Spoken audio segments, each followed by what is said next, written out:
শুভ সকাল বন্ধুরা, আজকের ব্লগে তোমাদের সকলকে স্বাগত জানাই। আর কেমন আছো তোমরা? আশা করি ভালো আছো, আমিও ভালো আছি।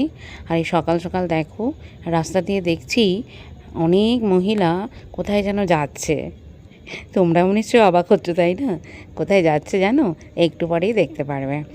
প্রথমে খুব উলুজোগাড় দিয়ে খুব কথা বলতে বলতে যাচ্ছে। আমরা এখনও চা খাচ্ছিলাম সবে, আর কি চা খাবো আর কি, বসেছি।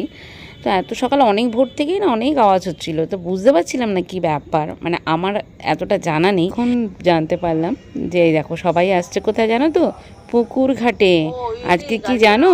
আজকে জামাই ষষ্ঠী। আর তাই পাড়ার মহিলারা সকলেই সকাল সকাল স্নান করতে চলে এসেছে পুকুর ঘাট। দাঁড়াও দাঁড়াও দাঁড়াও, এই সোনাগুড়ি মাসি দাঁড়াও। হ্যাঁ হ্যাঁ হ্যাঁ, ওর ও আমাকে না, একদম ভালো না। ভালো থাকো, ঠান্ডা থাকো, মেয়েরই ভালো রাখো। দাও আমাকে হলো, আমার মেয়েরই ঠান্ডা রাখো। এইটা ভালো আশীর্বাদ হয়েছে। আমার ভাইরে দেই। আরে আমি ভাবতেছিলাম শঙ্করী মাসি যে গিয়ে দেখি পুকুর পাড়ে, তা দেখলাম না তুমি চলে আসছো। বাড়িতেই করি, তাই যে আমার ভাইয়ের তার লাগছে যে অষ্টমী।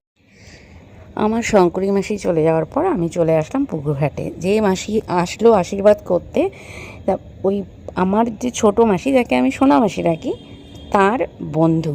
তো ছোটোবেলা থেকেই আমরা দেখে, বুদ্ধির পর থেকে দেখে এসেছি, মাসি বান্ধবী যেহেতু, তো মাসি বলেই ডাকি। আর মামার বাড়ি পাড়ায় যেটা হয়, সবাই মাসি, আর যারা ছেলেরা থাকে সবাই মামা, এমনটাই হয় আমাদের ক্ষেত্রেও। তাই যাই হোক, খুব ভালো লাগলো যে ওই মাসি মনে করে পুকুর ঘাট থেকে যাওয়ার সময় বাড়িতে এসে সুন্দর করে আশীর্বাদ করে গেল।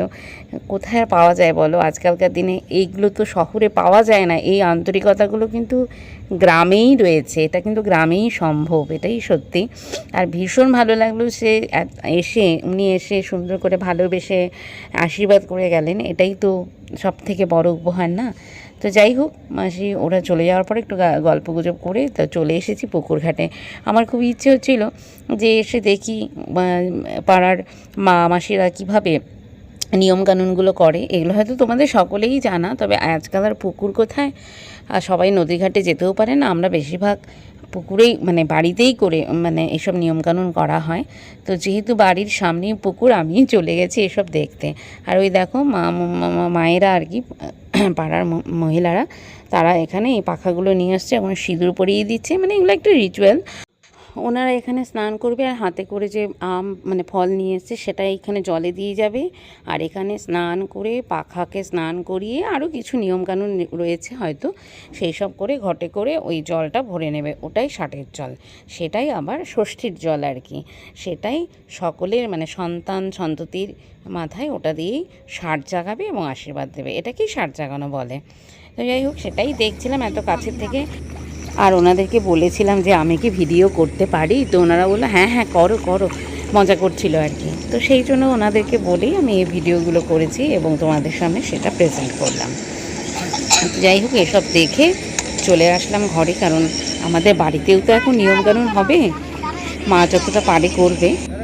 চলে এসেছি ঘরে, মায়েরও স্নান হয়ে গেছে, মাও তো ষাট জাগাবে, তো স্নান হয়ে গেছে। এবার খাওয়া দাওয়া কি হবে, ব্রেকফাস্ট। তো আজকে জামাই ষষ্ঠীর দিন, কিন্তু চিড়ে মুড়ি কলা আম কাঁঠাল এসবই খেতে হয়, তাই এখানে চিড়ে নিয়ে বসেছি। আমি আর আমার মাসি বসে চিড়েগুলো একটু পরিষ্কার করছি। প্যাকেটের চিড়ে, তাও দেখো কত নোংরা থাকে। তো যাই হোক, এসব করে নিচ্ছিলাম, মাসিই করছিল সঙ্গে, আমিও একটু বসে গেলাম আর কি এসব করতে। এদিকে এখানে জামাই ষষ্ঠীর আশীর্বাদ পর্ব শুরু হয়ে গেছে। তো মা এখানে তার একমাত্র জামাইকে আশীর্বাদ করছে। আমাদের এখানে আড়ম্বর নয়, আন্তরিকতাটাই মূল।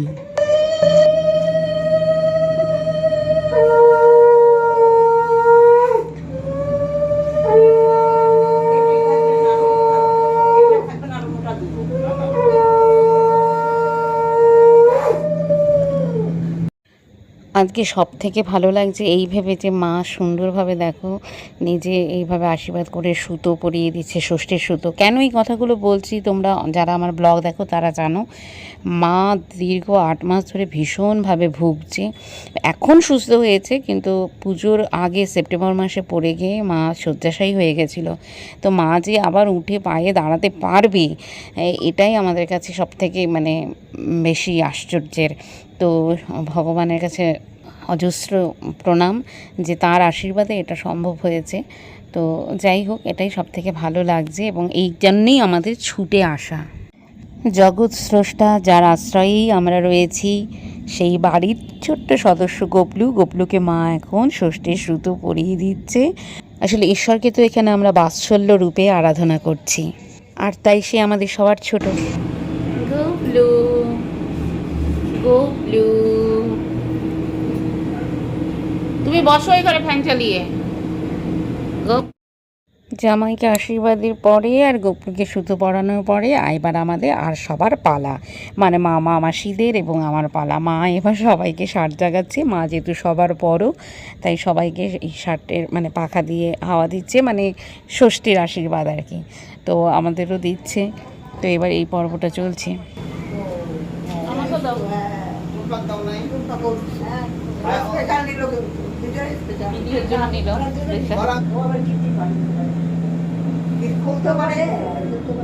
কে কঠিন গিটও খুলতে পারে? এক্সপার্ট আছে বলো। মা তো সবাইকে আশীর্বাদ করলো, কিন্তু মাকে কী করবে, মানে ঈশ্বরের আশীর্বাদ ষষ্ঠীর ষাটকে জাগাবে। তা আমি তো মেয়ে, তাই মেয়ে হয়ে মাকে সবাই বললো যে তুই দে, তাই মাকে দিয়ে দেন, কারণ মার সুস্থ থাকাটা আমাদের সবার কাছে ফার্স্ট প্রায়োরিটি।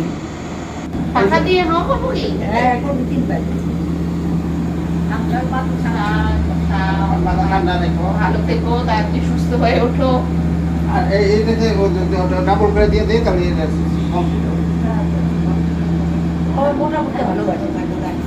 আছে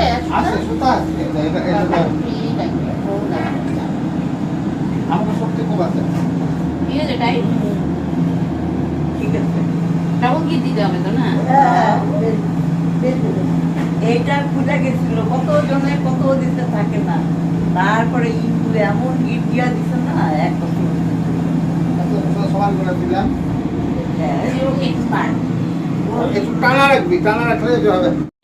এবার ব্রেকফাস্টের পালা। হ্যাঁ, তো তোমাদের তো যেমনটা বললাম আজকে ব্রেকফাস্টটা এরকম, জামাইকে তো আগে দিয়ে দেওয়া হয়েছে, এবার আমরা খেয়ে নেব। সেসবে আর সব ভিডিও করা হয়নি। আপনি কি করছেন? রান্না মাংস বসিয়ে দিয়েছেন? ও, আলু ভাজা হচ্ছে। জামাই শ্বশুর তো জামাই আজকে রান্না করে খাওয়াবে নাকি? কি রকম ব্যবস্থা? এত কটা শাশুড়ি থাকতে, হ্যাঁ কি কি কি এদিকে বলো, কি বলছো? এত কটা শাশুড়ি থাকতে জামাইকে রান্না করে খেতে হচ্ছে। কেমন ব্যাপার স্যাপার? হ্যাঁ, তাও কিন্তু এক শাশুড়ি কিন্তু তাও যাই হোক একটা পার্ট করেছে নাকি, আর বাকি 3 শাশুড়ি আরেকটা দ্বিতীয় আরেকটা পার্টও করেছে। আরেকটা শাশুড়ি, একটা শাশুড়ি তো নিরামিষটা করে করেছে, হ্যাঁ, আরেকটা শাশুড়ি যোগাযোগ করে দিয়েছে। এবার আর বড় 2 শাশুড়ি বসে বসে থাকলো নাকি?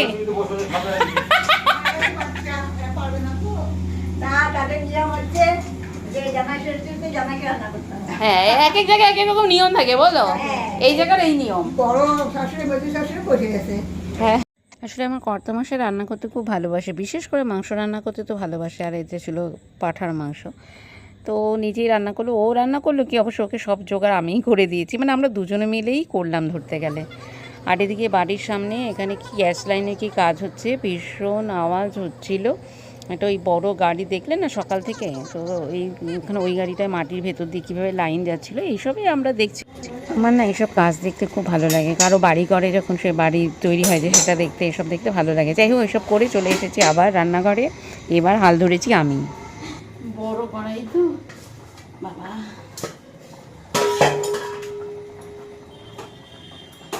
কি বলতো রংটা আসেনি, লবণটা টেস্ট করে না। তো যেমনটা বলছিলাম, সব মাছ রান্না বা অন্যান্য সবজি টবজি রান্না আগেই হয়ে গেছিলো, মাছটাও আমি রান্না করেছি। আর এখন এই মাংসটা হলেই হয়ে যায়। তো বেশ মজা করেই রান্নাবান্না করলাম আমরা। এটা ভালো লাগে আর কি, সবার মাঝে এভাবে মজা করে খেতে বা আনন্দ করতেই ভালো লাগে। আনন্দটাই তো মূলত না। তো এরপরে খাওয়া দাওয়ার ভিডিওটা আর করিনি, সব সময় করা হয়ে ওঠেনি। আর দেখতেই পেয়েছো আমার আমি ঠিক তাল দিতে পারছিলাম না। আসলে মা তো সুস্থ ঠিকই, মা দাঁড়াতে নিজে পায়ে দাঁড়াচ্ছে ঠিক আছে, কিন্তু মা তো অত ফার্স্ট কিছু করতে পারে না। তাই মাকে একটু সঙ্গে সঙ্গে থেকে না একটু হেল্প করা আর কি। হেল্প মানে ওই রকম নয়, যাই হোক সঙ্গে সঙ্গে থাকতে হয়। তো যেই আমি থাকি বা আমি আসলে আমি থাকি বা মাসিরা থাকুক, সেই সঙ্গে সঙ্গে থাকে। তো এইসব হচ্ছিলো বলে সব সামলানো যায়নি সবটা, মানে হয়তো এদের খেতে দিচ্ছে, ওদের খেতে দিচ্ছে, মাকে খেতে দিচ্ছে, এরকম যাই হোক সেই জন্য আর ভিডিও মানে খাওয়া দাওয়ার ভিডিওগুলো আর তোলা হয়নি। দুপুরে খাওয়া দাওয়া একটু অন্য দিনের থেকে একটু তো লেট হবেই, স্বাভাবিক কথা। যাই হোক হয়েছে, তারপরে রেস্ট ফেস্ট করে এখন সন্ধ্যা। আর এই বাচ্চাটাকে তোমরা চেনো, আগেও দেখেছো আমার ভিডিওতে। ও ঠিক আমাদের মামার বাড়ির উল্টো দিকেই ওদের বাড়ি, আর ভীষণ ভালোবাসে এই বাড়ির সবাইকে, তো ভালোই বাসে, আর আমাকেও খুব ভালোবাসে। আমি এলেই ও পিপি পিপি তুমি গান করো আমি নাচবো। ভীষণ স্মার্ট বাচ্চাটা, এত ভালো লাগে, এত অল্প সময়ের মধ্যে মিশে যায়। তো ও এসেছে, এবার ওকে গান করতে হবে, ও নাচবে। তো সেই কারণে আমরা তাই এখন চলছে, আনন্দের পর্বটা এখন চলছে।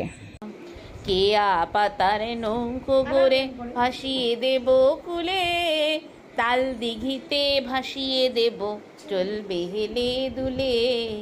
কেয়া পাতার নৌকো গড়ে ভাসিয়ে দেব কুলে, তাল দিঘিতে ভাসিয়ে দেব চলবে দুলে দুলে। ছেলের সঙ্গে ধেনু চড়াবো আজ বাজিয়ে বেনু, মাখবো গায়ে ফুলের রেনু, চাপার বনে লুটিয়ে আহা হা হা হা, মেঘের কোলে রোদ এসেছে।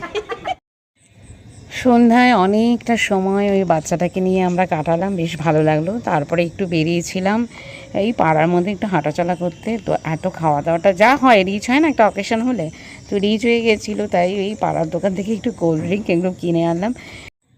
একটু অস্বস্তি হচ্ছিলো, যদিও এখানে এখনও গরম নেই, বৃষ্টি হয় বলে গরমটা কম। তো যাই হোক সেই কারণে একটু কোল্ড ড্রিঙ্ক নিয়ে আসলাম। তো যাই হোক ব্লগটা এবার শেষ করতে যাচ্ছি। কেমন লাগলো অবশ্যই তোমরা কমেন্ট করে জানাবে, ভালো লাগলে অবশ্যই লাইক করে দেবে, শেয়ার করে দেবে। আর